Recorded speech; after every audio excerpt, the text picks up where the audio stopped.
Mataji's.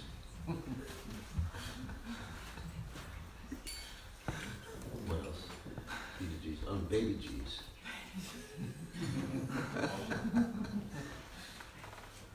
Kumaris. Or Lakis, sorry. That's bad Hindi. Shoot Hindi is Kumari. Yeah, bad Hindi, Arabic is Laki. So we like shoot Hindi better.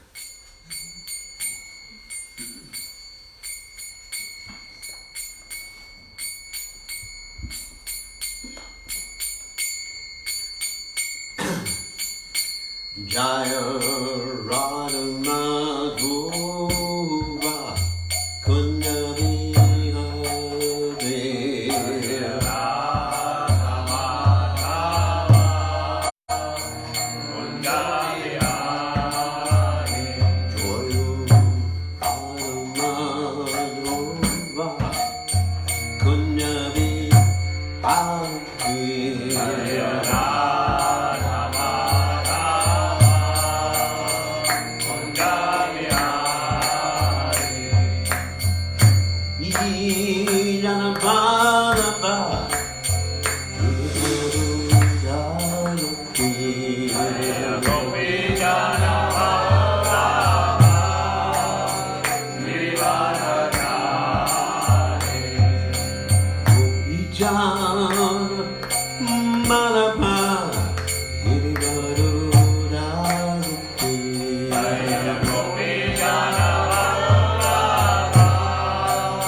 His divine grace. Abhaya Charanada Bhaktivedanta Goswami Srila Prabhupada Ki Jai. ISKCON Founder Acharya Srila Prabhupada Ki Jai. Anantakoti Vaishnava Vrinda Ki Jai. Namacharya Srila Puidas Thakur Ki Jai. Friends say go Shri Krishna Chaitanya Prabhu Nityananda Shri Advaita Gadadhara Shri Vasudeva Bhaktivinoda Ki Jai. Shri Shri Radha Krishna Gokulam Sayam Kun Radha Kun Giri Govardhan Ki Jai. Vrindavanam Ki Jai. Acharanam Ki Jai. Jayavata Swami Ki Jai. Yamunamai Ki Jai. Shrimati Lasade Ki Jai. Samaveda Bhakta Vrindi Gaur Premananda. All glory is to the assembled devotees. All glory is the assembled devotees. All glory is the assembled devotees. All glory is to Shri Guru and Gauranga Srila Prabhupada Ki Jai. Gaur Premananda. All right. So today we are reading, is it text 42? All right. Reading from Srimad Bhagavatam, 4th Canto, chapter 30, text 42. Om Namo Bhagavate Vasudevaya. Om Namo Bhagavate Vasudevaya. Om Namo Bhagavate Vasudevaya. Om Namo Bhagavate Vasudevaya. Om Namo Bhagavate Vasudevaya.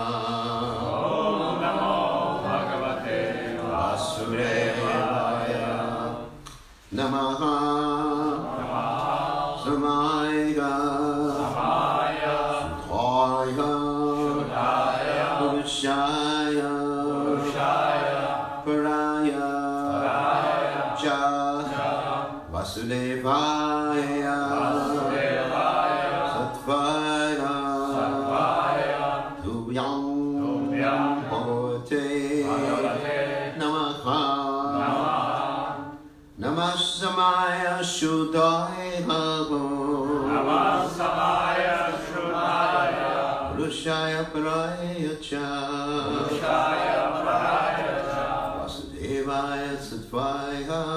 Vasudevaya Satvaya Tubhyam Bhagavate Namaha Namasamaya Shuddhaya Purushaya Paraya Cha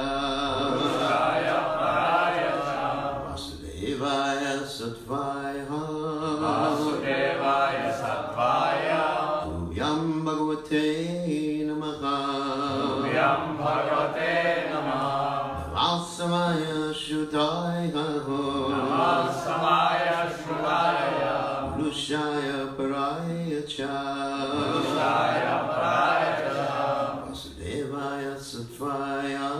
Vasudevaya Satvaya Tubhyam Bhagavate Bhagavate Namaha. Tubhyam Bhagavate Namaha. Okay. Namasamaya Shuddhaya. Namasamaya Shuddhaya. Purushaya Padaya Cha. Purushaya Paraya. Vasudevaya Sattvaya. Vasudevaya Sattvaya. Tubhyam Bhagavate Namaha. Tubhyam Bhagavate Namaha. Namasamaya Shuddhaya. Namasamaya Shuddhaya.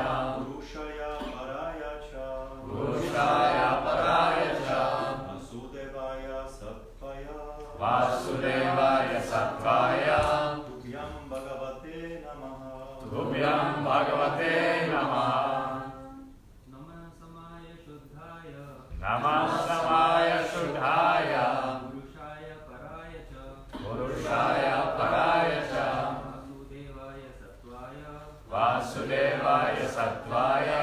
Tubhyam Bhagavate Namaha. Tubhyam Bhagavate Namaha. Ladies. Namasamaya Shuddhaya. Namasamaya Shuddhaya.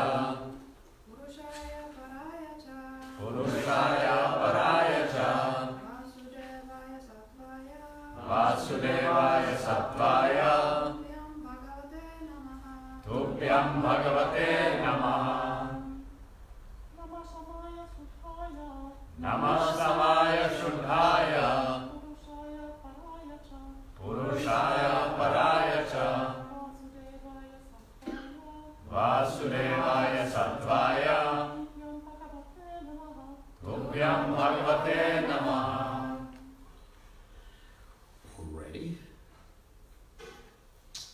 Namaha. Namaha. We offer our respectful obeisances. We offer our respectful obeisances. Samaya, Samaya, who is equal to everyone. who is equal to everyone. Shuddhaya, Shuddhaya, who is never contaminated by sinful activities. who is never contaminated by sinful activities. Purushaya, Purushaya, unto the Supreme Person. unto the Supreme Person. Paraya, Paraya, transcendental. transcendental. Cha, Cha, also. also. Vasudevaya, Vasudevaya, living everywhere. living everywhere. Sattvaya, Sattvaya, who is in the transcendental position. who is in the transcendental position. Tubhyam, Tubhyam, unto you. unto you. Bhagavate, Bhagavate, the Supreme Personality of Godhead. the Supreme Personality of God. Namaha, Namaha, obeisances. obeisances. The translation. Dear Lord, you have no enemies or friends. Therefore, you are equal to everyone. You cannot be contaminated by sinful activities, and your transcendental form is always beyond the material creation. You are the Supreme Personality of Godhead because you remain everywhere, within all existence. You are consequently known as Vasudeva. We offer you our respectful obeisances. So purport by His Divine Grace, A.C. Bhaktivedanta Swami Srila Prabhupada Ki Jai. The Supreme Personality of Godhead is known as Vasudeva because He lives everywhere. The word Vas means to live. As stated in Brahma Samhita, Ekopyaso Rachayitam Jagananda Kotim. The Lord, through His plenary portion, enters into each and every universe to create the material manifestation. He also enters into each and every heart in all living entities, and into each and every atom also, Paramanu Chayantara Stam. Because the Supreme Lord lives everywhere, He is known as Vasudeva. Although He lives everywhere within the material world, He is not contaminated by the modes of nature. The Lord is therefore described in Ishopanishad as a papa palm. He is never contaminated by the modes of material nature. When the Lord descends on this planet, He acts in many ways. He kills demons and performs acts not sanctioned by the Vedic principles, that is, acts considered sinful. Even though He acts in such a way, He is never contaminated by his action. He is therefore described herein as Shuddha, meaning always free from contamination. The Lord is also Sama, equal to everyone. In this regard, he states in Bhagavad Gita, the 9th chapter, text 29, Samoham sarvabhuteshu name dvesho stina priyaha.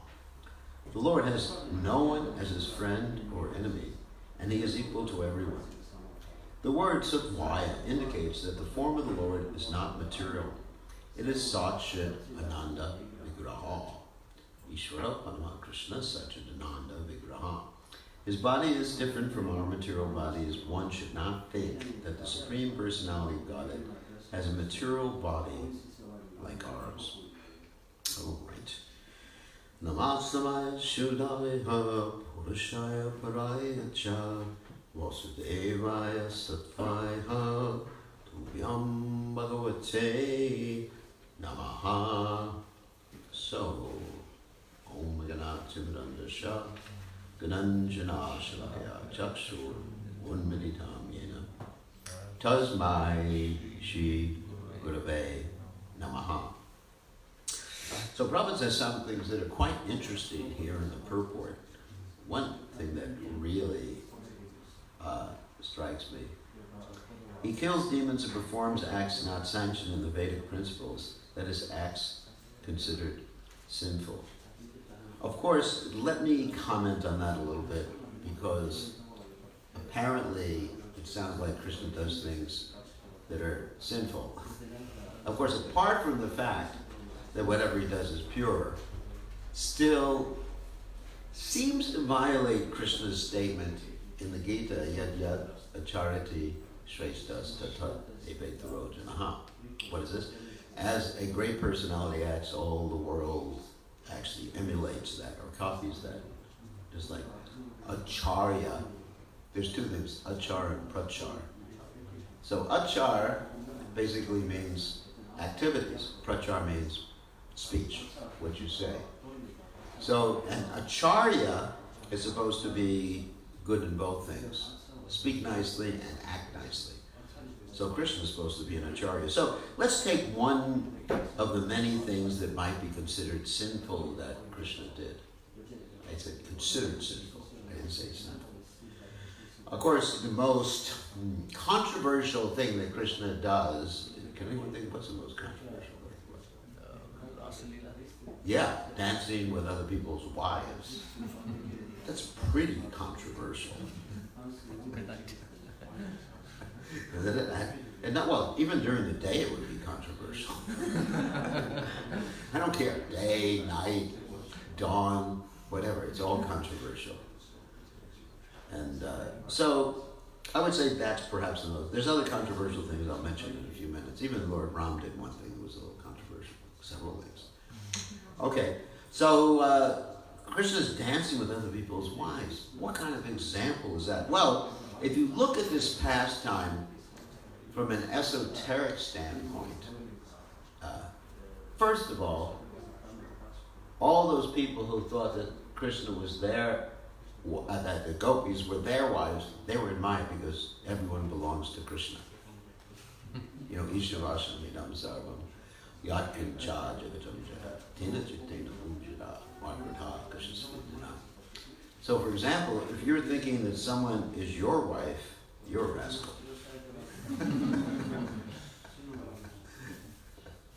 You should think that here is Krishna's devotee and I'm supposed to care for her. That's the right consciousness.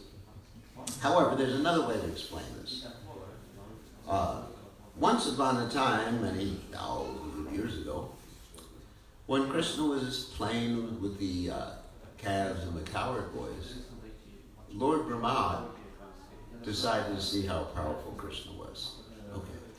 So he actually stole the calves and the cowherd boys, and he hid them for a whole year.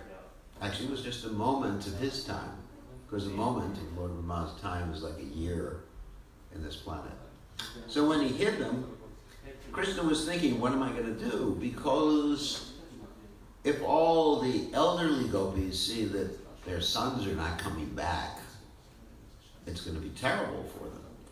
So he thought, I will manifest myself as Vishnu expansions and become each and every one of the cowherd boys and each and every one of the calves. Nice. And so during that year, all the ladies who wanted to have Krishna as their son actually got Krishna as their son. But there's another thing that happened too. That during that year, there were the marriages with the gopis. Now you may say, they were just little boys. Why are they getting married? Well, the Vedic system is, this is not politically correct. The boys and girls would get married at a very young age.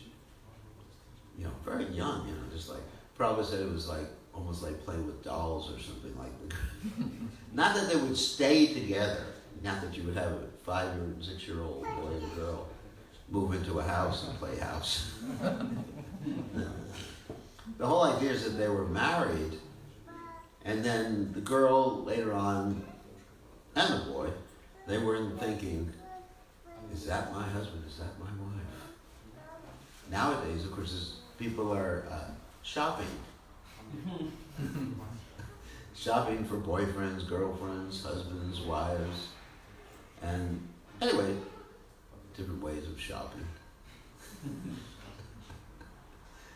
The men will shop, I guess, by showing off their muscles or something like that. And then the women will shop by smiling sweetly.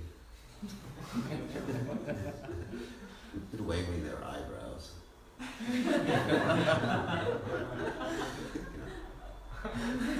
So there's different ways of shopping.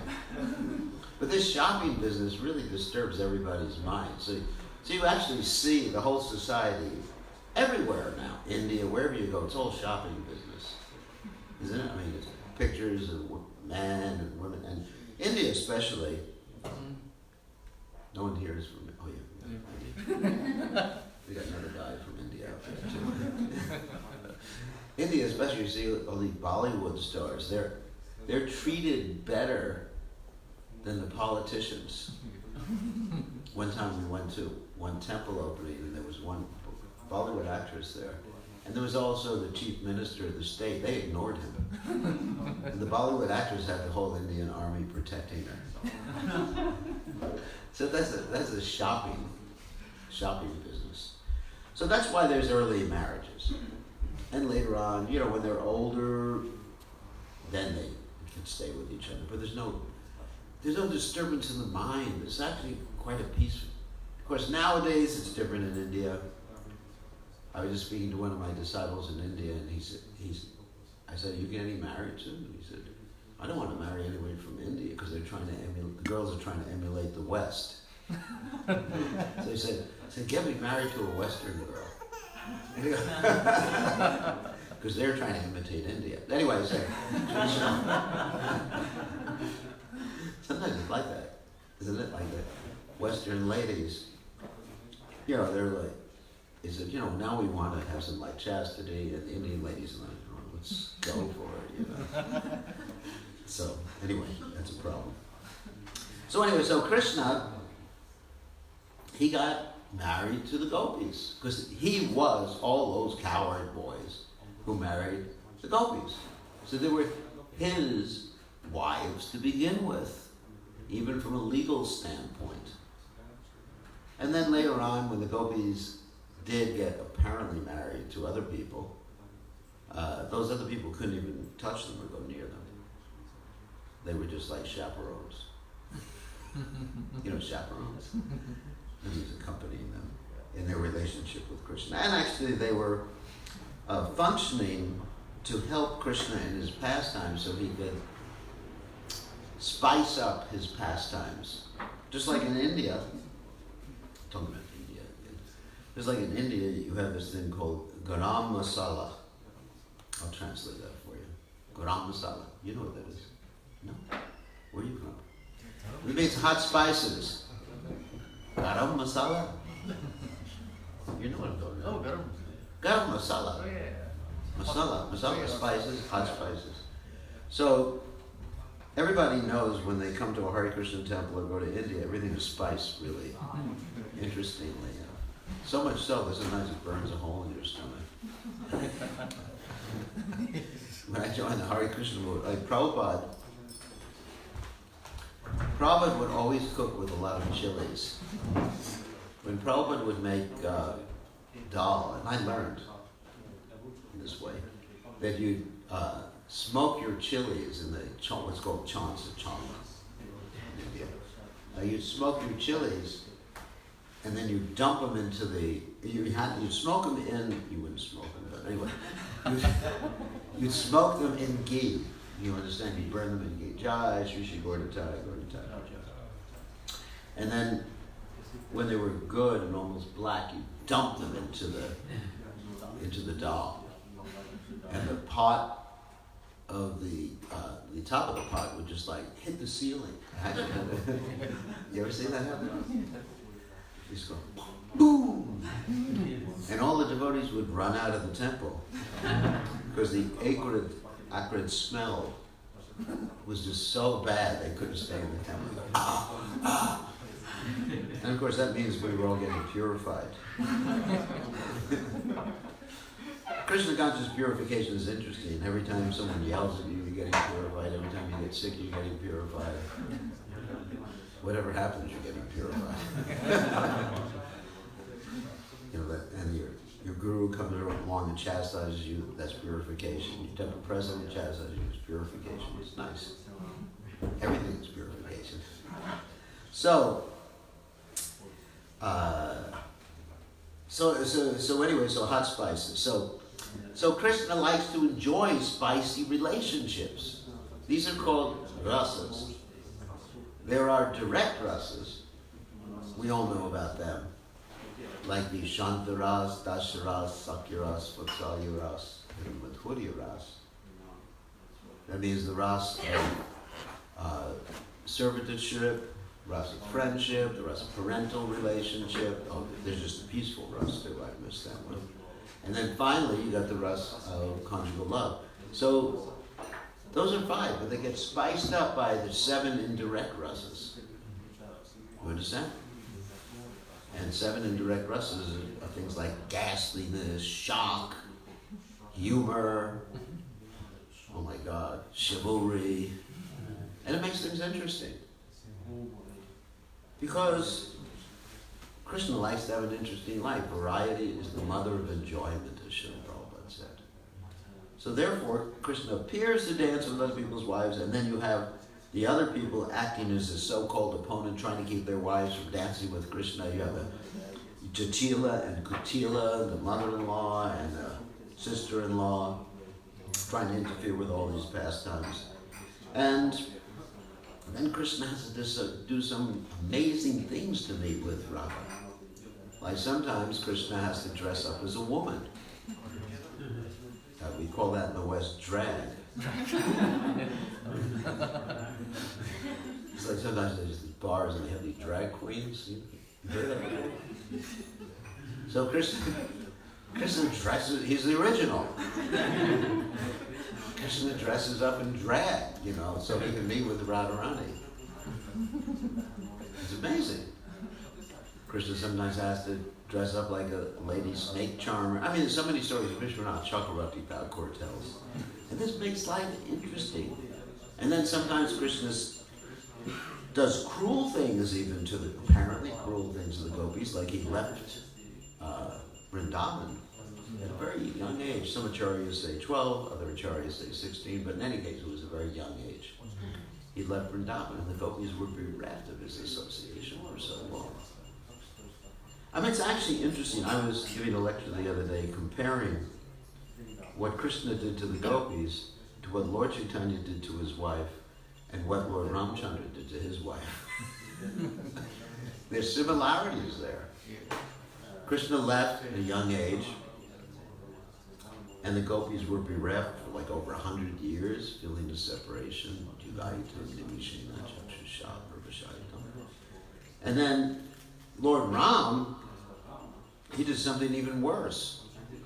He sent Sita Devi away. After all that, conquering Ravan, coming back and taking over Ayodhya and Sita Devi being crowned the queen. Then some washerman. Who cares about some stupid washerman? In India, there's called Dobi. Dobi Wala. Who cares about a Dobi Wala? You know, if some Dobi Wala comes, he's cleaning my clothes and he says, I don't like you, Maharaj. I says, forget it. Just get out of here. So some Dobi Wala complains about Lord Ram accepting his wife back after she's been with someone else. Of course, that was Ram. And Ram just sent it away. What's going on here? You know, this is extremely cruel. Well, there's several things being taught in that particular pastime. One is, of course, exoterically, that means apparently, Ram is showing what it means to be a perfect king or a leader. That you consider everyone under your jurisdiction to be just as important or more important than your family members. So if you become like a temple president or a prime minister, that's the right move to have. So probably not a good idea for Grahastha.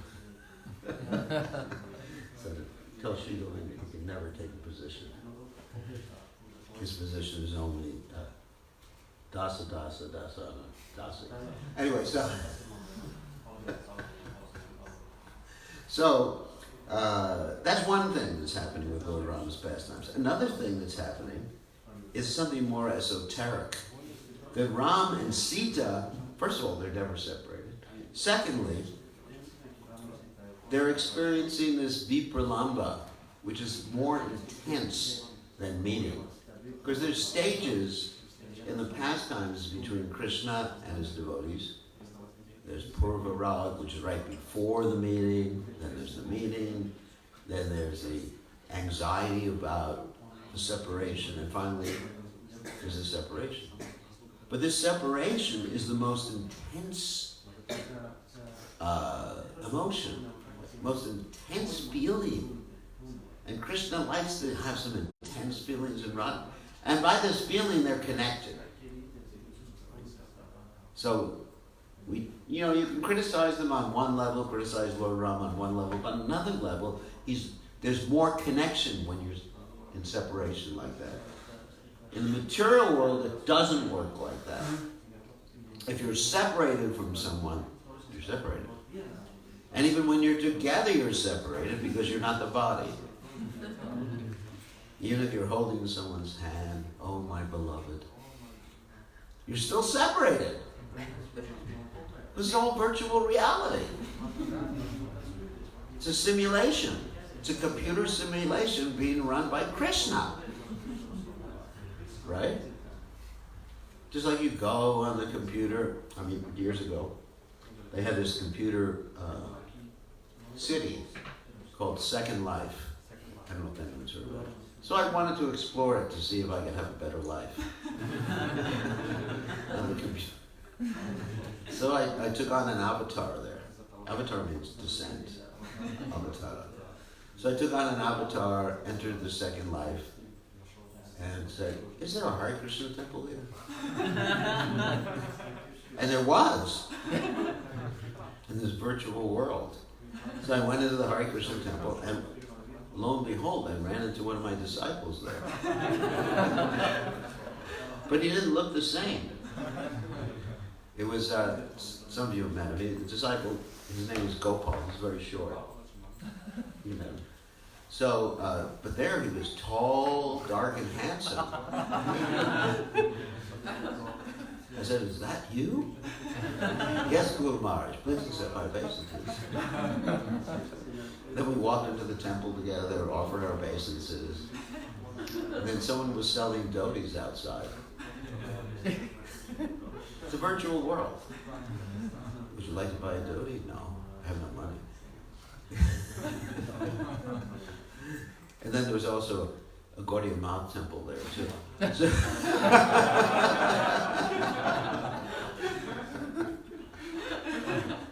So and actually, yeah, so this is what we're in right now. Of course, this is a real temple. Yeah, it feels real. But Krishna has arranged He's the most expert person, and he's written the rules for this virtual reality. You know, some of the rules are I can't stick my hand through the wall, and there's gravity. Krishna's written all these rules. It's really cool. Gravity and everything. And that's why when the scientists, they try to understand such a simple thing like quantum mechanics, they don't understand. There was one scientist, actually several of them say, if you think you understand quantum mechanics, you don't. It's a famous statement, isn't it? Because they don't understand. Because it's someone wrote the rules of this computer program that we're in. Seriously. Because we're not here. It's true. We're not here. They talk about fall down from the spiritual world. Well, that's where we are in the spiritual world. We're just plugged into the computer. Thinking we're here. We think you're here with changing bodies. We think, I think I'm old. It's just like, anyway, getting back to the point, when we think we're with someone, we're not with someone. But spiritually, spiritual body, Krishna has such an Ananda-vigraha. When he's with someone, or when he's feeling separation from Srimati Radharani, and Radharani's feeling separation from him, then he's with Radharani. And even every minute he's with. There's no separation. Because it's not like this material world. There's distance between people, isn't it? Even distance between bodies. There's another interesting phenomenon. That when you actually get into science like quantum mechanics, you actually find there's no distance between anything. I'm not going to explain it right now because it'll bewilder you. Anyway, that's my field of science. So anyway, so there's never separation. So really, it's not that Krishna is cruel, or that Rama is cruel. He's just experiencing bhavas, emotions, ras, a taste. And then the final one is Lord Chaitanya. And Lord Chaitanya left us. See how the comparison between these three personalities? Krishna is one personality who appeared at three different times. Then Lord Chaitanya left home. His wife was only 16 years old. And he just left in the middle of the night and took sannyas. I mean, that is cruel. Can you imagine your poor wife? And she's so devoted to you that even after you leave, then she just for every grain of rice or whatever, she chants one Maha Mantra. That's all she's going to eat.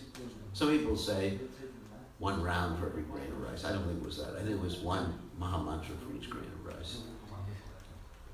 And for the rest of her life, she's worshiping your deity. And your mother, because your father has passed away. I mean, in Indian culture, it's unacceptable, isn't it? I mean, in the West, in the West, you leave your mother, your wife, your girlfriend. It doesn't matter. It doesn't matter, because in the West, we don't have any culture. So it doesn't sound so astounding to us. Just like in the United States, there was one devotee preaching many years ago, Tamal Krishna Maharaj, and they had this bus, the Radha Damodar bus. And if there was a boy with his girlfriend or wife, it didn't matter. You just stuffed him on the bus and drove away. As the poor girl was crying as the bus drove away. Oh, Peter, where are you going? I'm not the body. So in the West, it's hard for us to comprehend how bad it is to leave your mother. Isn't it? It's bad. It's really bad in high-class culture. In the West, mother, so am I. And that's one reason why Prabhupada was able to make more disciples in the West, too, because in the West we had no culture. In India, he was saying to people, before Prabhupada came to the West, he was saying, please, just give one of your sons. You have so many sons. And everyone refused. But in the West, Prabhupada became like the Pied Piper. The Pied Piper? That was that person who played the flute like Krishna. And he attracted all the young people and they left their parents. You have that in Finland, the Pied Piper? Yeah, I'm sure you call him something different. All right. Sounds good to me. So anyway, so what Lord Chaitanya did was just like, according to high-class culture, was unacceptable. His mother had no one. Father had passed away.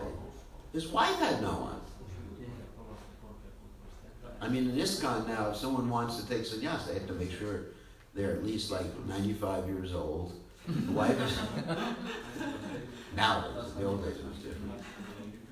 95, and they're blind so they can't see women, so... Not quite. They asked.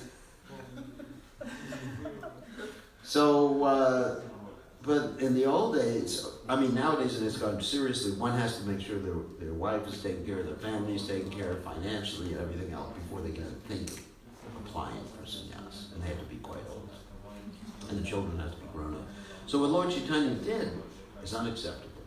But really, two reasons he did it: exoteric, to preach Krishna consciousness, and esoteric, because again there's that mood of vipralamba between him and his wife, Vishnupriya. And they're always connected. And even it was described that Lord Chaitanya would come every day to eat what his mother cooked. And he would eat the food that his mother cooked, and it would be gone. And sometimes his mother would think, and Lord Chaitanya was in Jagannath-puri, his mother was in West Bengal, and his mother was thinking, well, maybe she didn't cook, and then she'd cook again. So Lord Chaitanya did come every day, you know, in his upperkata, unmanifest form, and he was with his wife and mother. There was never any actual separation. So anyway, so what I'm talking about is what appears to be cruel. Another thing, or against the principles, another thing that Lord Ram did is he killed this monkey Bali while he was hiding behind a tree. You know the story of the Ramayana? Bali was the half-brother of Sugriva, and he had done bad things. And so Bali accused Lord Ramchandra of being completely sinful. And Lord Ramchandra said, this is not sinful. I'm acting as a representative of the king, who at that time was Bart. And you have done sinful things, so you deserve it. You're a criminal. You deserve to be killed. Plus, you're just a monkey, so I like to kill monkeys. It's two things. You know, Dharma only applies between human beings, not between monkeys. So really, if you analyze everything, but you really have to understand the Siddhanta, you really have to understand Bhav and Ras to see that Krishna never does anything sinful. Even when he lies, it's for the purpose of Dharma. When he broke his promise and interfered in the battle of Kurukshetra to defend Arjuna, that was in the line of Dharma. And also was in the line of what he said, Kontiya pratijanahi nami bhakta pranashati, my devotee will never be perished. So you have to look at these things properly. Okay, and just the other point, without going on too long here in class, is that Krishna is sama, he's equal. Sama, when we have Samadarshi, Vidya Sampade, Brahmani Gavayastani, that's a reference to a Brahmin or Pandit. So Krishna is equal to everyone. Why is Krishna equal to everyone? Because he doesn't need anything from anyone. Why are you and I not equal to everyone? Because we need something from different people. Or we need to avoid people.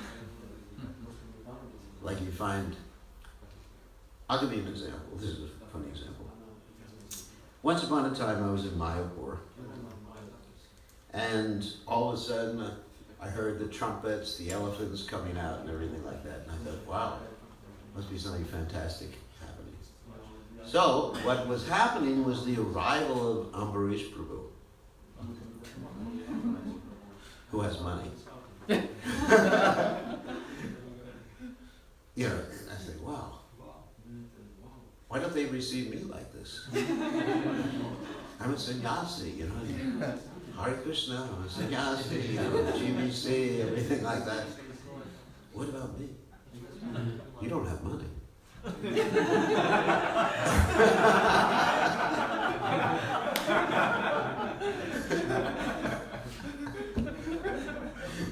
So that, in other words, I'm pointing out there's unequal dealings in this world because people need certain things from us. Whether it's a group needs something or I need something from you.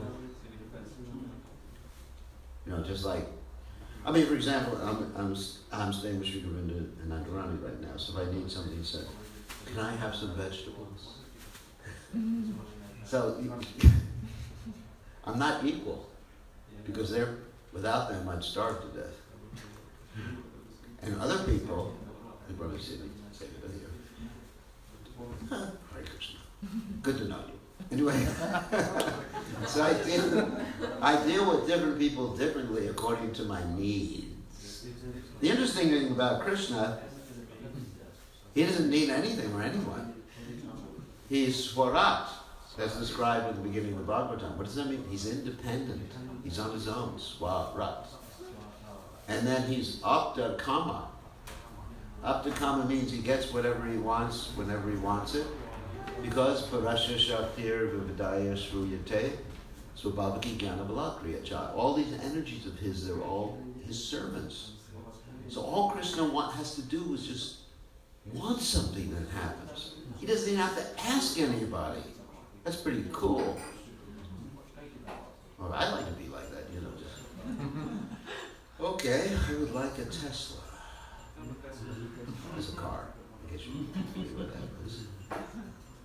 I would like my own jet plane.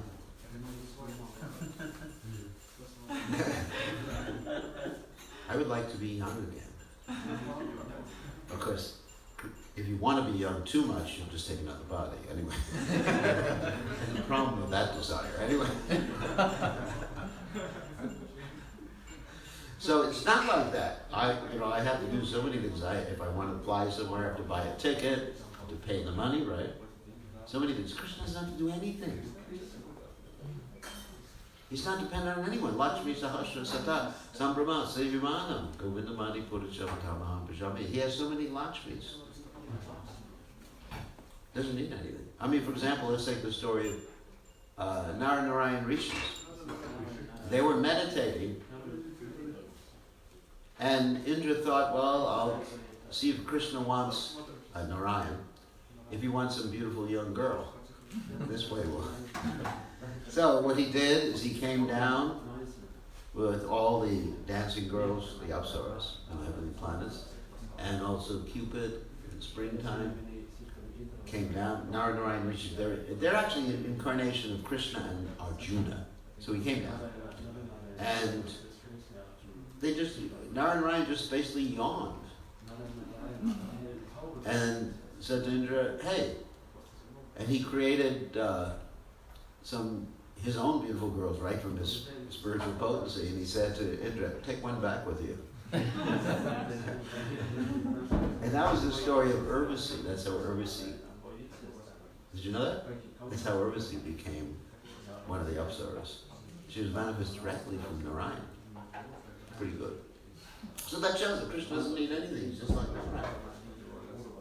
Therefore, his compassion is real. The one thing he does need or want is your love, for you to be with him. And that's love. When you love someone so much and you don't need anything from them, that's real love. Even a relationship between two people, that you just care for someone and you don't need anything from them, subtle or gross.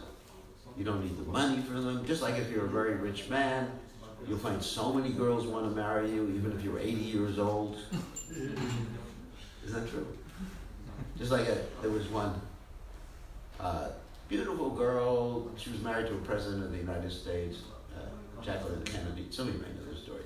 And then there was this old, ugly Greek shipping magnate. Onassis. You know this story. And she marries him. I said, what does she see in him? He's just an ugly old creature. And because he had money. So, because she wanted his money. I mean, obviously.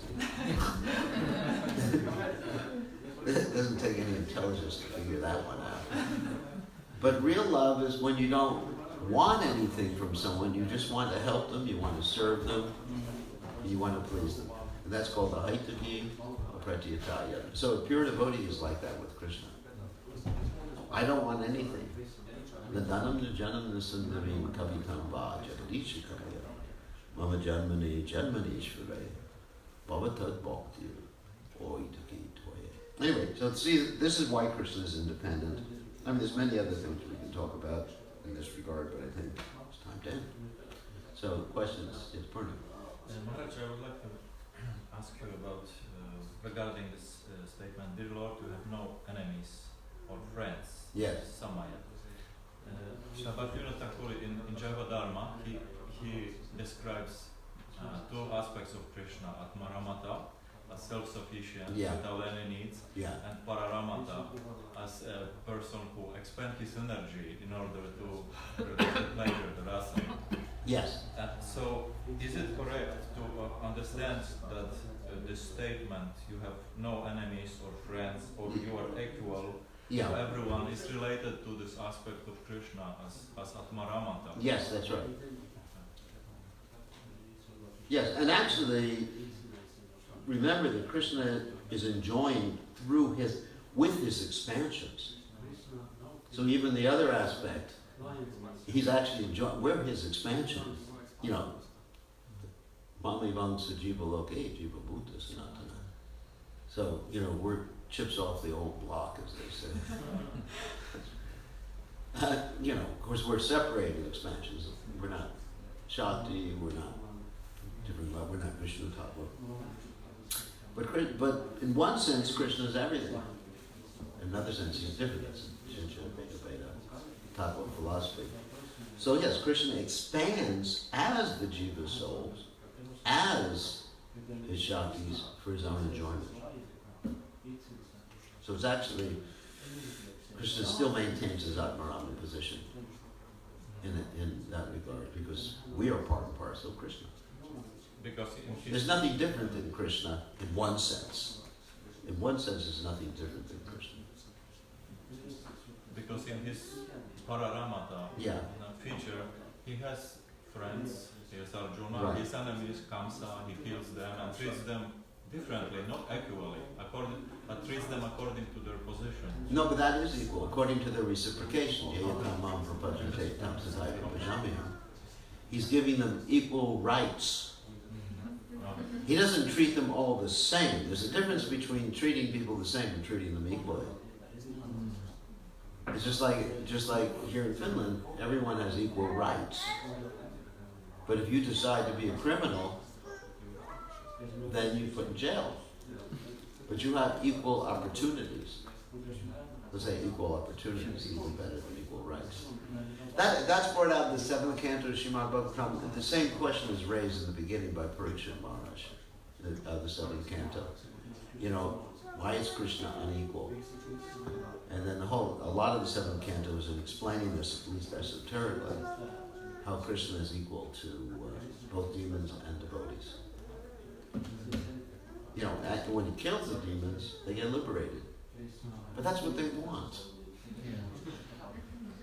You know, he's giving them what they want, fulfilling their desires. You get what you desire. Of course, depends on karma too. It's not like I'm advocating for that book, The Secret. You know, that whatever you desire, you get. Okay, close my eyes. Desire €1 billion. So being equal, when we say that Krishna is, when it is said that Krishna is equal, it means that he reciprocates accordingly. Yeah, he reciprocates equally with everybody. Nobody is a special. You know, he says, Samoham Sarva Bhuteshu Namedvesho Svinapriya. But then the end of that is that whoever renders service to me as a friend, it's in me. So in other words, Krishna is indicating that he gives everybody just equal reciprocation, regardless. In other words, everyone has an equal right, just to put it, to become Krishna conscious. It's not that you got special mercy and I didn't get that mercy. Someone can say, or someone can say, look, I'm a Prabhupada disciple. Jar. That, it's not that I have special mercy because I was with Prabhupada, I got initiated by Prabhupada. No, it has nothing to do with that. You have an equal right to more mercy if you want it. And I can be just a rascal. It's not that, we're not like a caste system in the Krishna consciousness movement. Caste system in India, you're born in a Brahmin family. Okay, I'm initiated by Prabhupada, that's my caste. I'm great. That's ridiculous. Everybody has an equal right to be a pure devotee. Krishna doesn't play favorites. You have an equal right with Arjuna. Sounds good. But you're not acting appropriately to, maybe you are. Yeah. I'm trying just to pinpoint this issue because sometimes it can be understood this equal as like non-emotional and impersonal.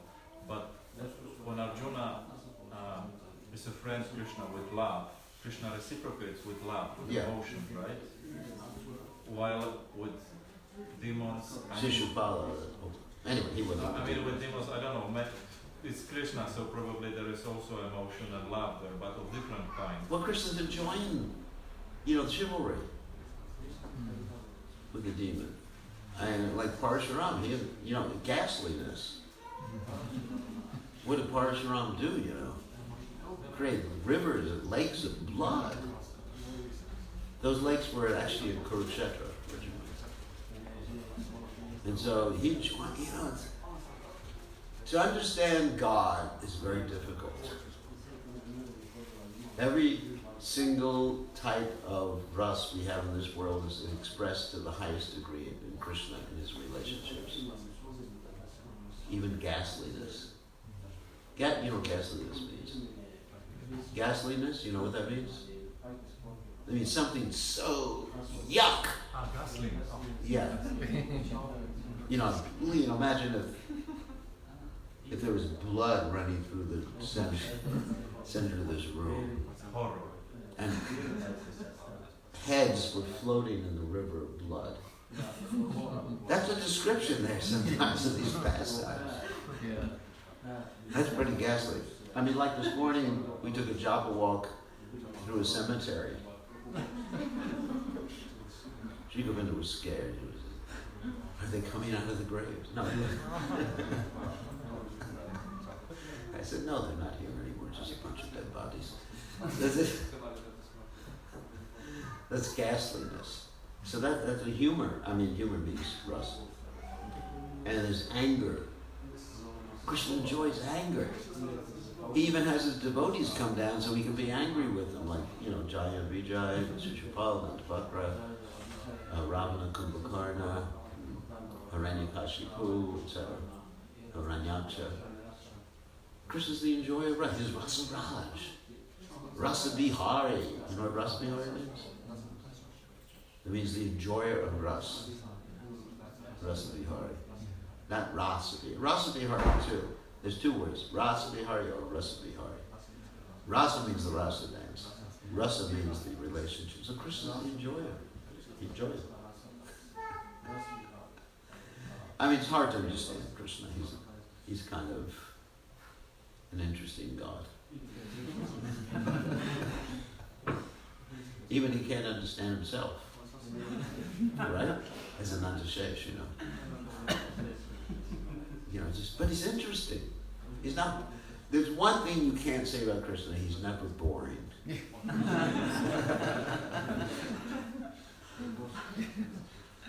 Isn't it? I mean, I remember when I was young, we'd go to different religious ceremonies, and it was boring as hell.